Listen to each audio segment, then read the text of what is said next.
स्वर्गीय श्री अटल बिहारी वाजपेयी ने आपको कहा था कि राजधर्म अपनाओ, राजधर्म जरूरी है। नहीं, पर आप राजधर्म करने नहीं आए हैं, आप सिर्फ हिंदू मुस्लिम करने आए हैं।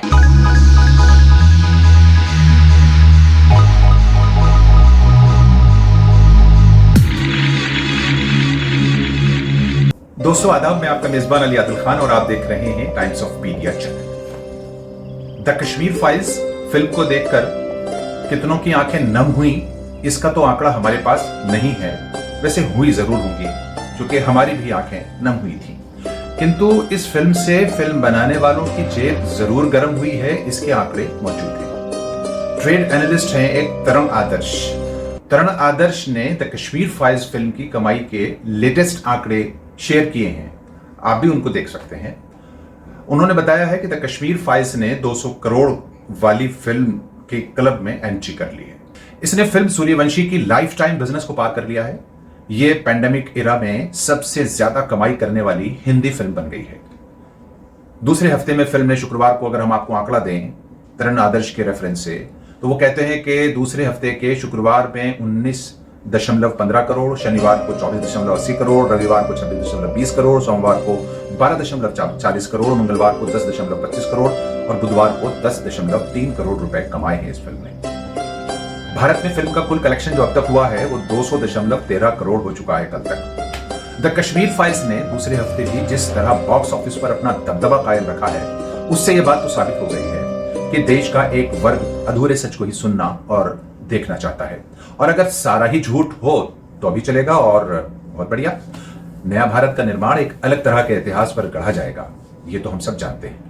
फिल्म ने कई बड़ी मूवीज के रिकॉर्ड तोड़े हैं और तोड़ भी देने चाहिए थे, क्योंकि जाहिर है इससे सियासी फायदों के बहुत सारे इम्कान नजर आते हैं। जिस तरह से सियासी पूरी मंडली ने इसका प्रमोशन किया है, उससे लगता था कि ये जरूर सारे रिकॉर्ड तोड़ देगी। भले ही कपिल शो में इस फिल्म को जगह न मिली हो, लेकिन सियासत के गलियारों में इसको जरूर जगह मिल गई है। फिल्म ने कमाई रिकॉर्ड तोड़ते हुए बॉक्स ऑफिस पर कब्जा जमा लिया है, लेकिन देश अब यह उम्मीद करता है कि इस फिल्म की सारी कमाई विस्थापित कश्मीरियों को दी जाएगी, ताकि कश्मीरी पंडितों के तो कम से कम जख्म भर दिए जाएं, क्योंकि उनको कुरेदा भी गया है। अगर ऐसे कुरेद कर छोड़ दिया तो फिर ये अलग तरह के जख्म पैदा कर देंगे और उनको जन्म दे देंगे। लेकिन फिल्म पर जो खर्च हुआ वो तो जरूर विवेक की टीम को मिल जाना चाहिए।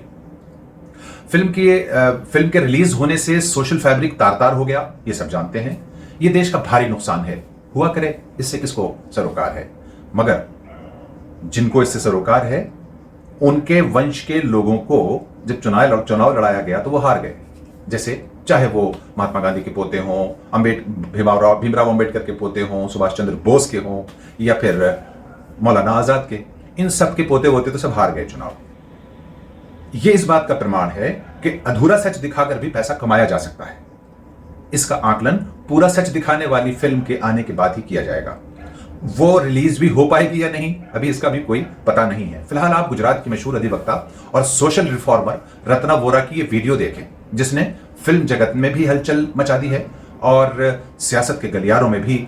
वीडियो पूरी देखें, अगर पूरी देखेंगे तो बात समझ में आएगी। ये वीडियो देखें। ना तड़पने की इजाजत है ना फरियाद की, घुट घुट के मर जाऊं यही मर्जी है मेरे सयाद की। जी हाँ मोदी जी, मुस्लिम कौम के साथ आपने कम जुल्म ढाए हैं जो अब ये कश्मीर फाइल जैसी मूवी को प्रमोट कर दिया।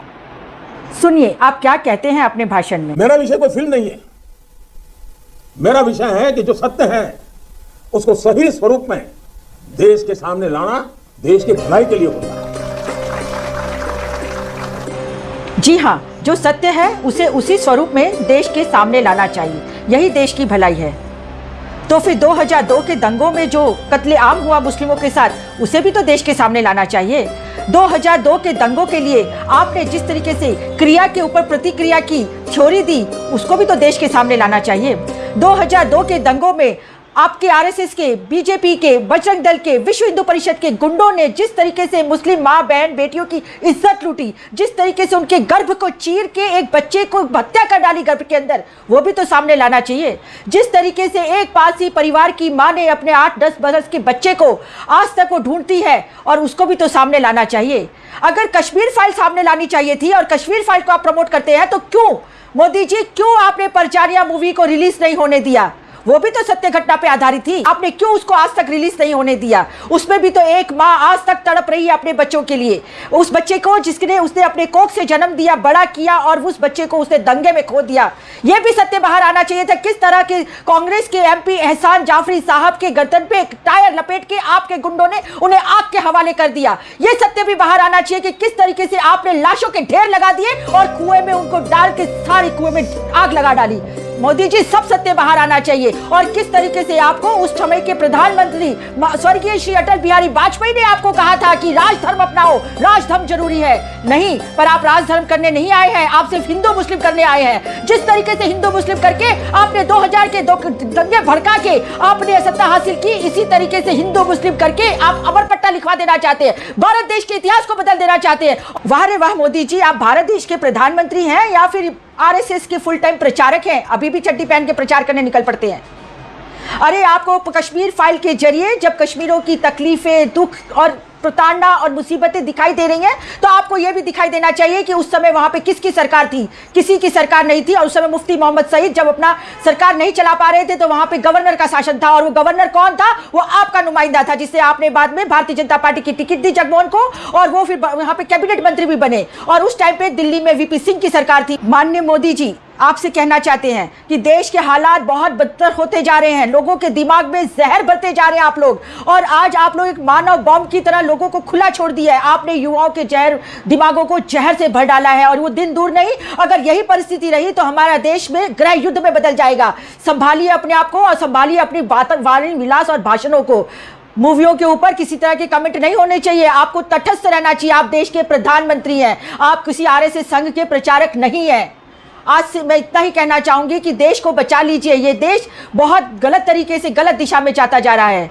इस वीडियो के जरिए मैं सिर्फ एक ही संदेश देना चाहती हूँ मेरे तमाम देश के भाइयों बहनों से कि राजनीति करने वाले राजनीति करेंगे, ये उनका काम है, ये उनका पेशा है, पर उनकी वजह से हमें किसी तरीके से अपने मन और विचारों में बदलाव नहीं लाना चाहिए। हम भारत देश के वासी हैं, और हिंदू, मुस्लिम, सिख, ईसाई सभी हमारे देश के भाई हैं, और हमें सबके साथ मिलजुल के रहना है। यही हमारा संविधान कहता है, यही हमारा संविधान सिखाता है।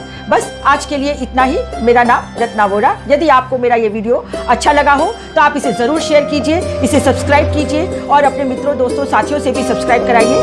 नमस्कार।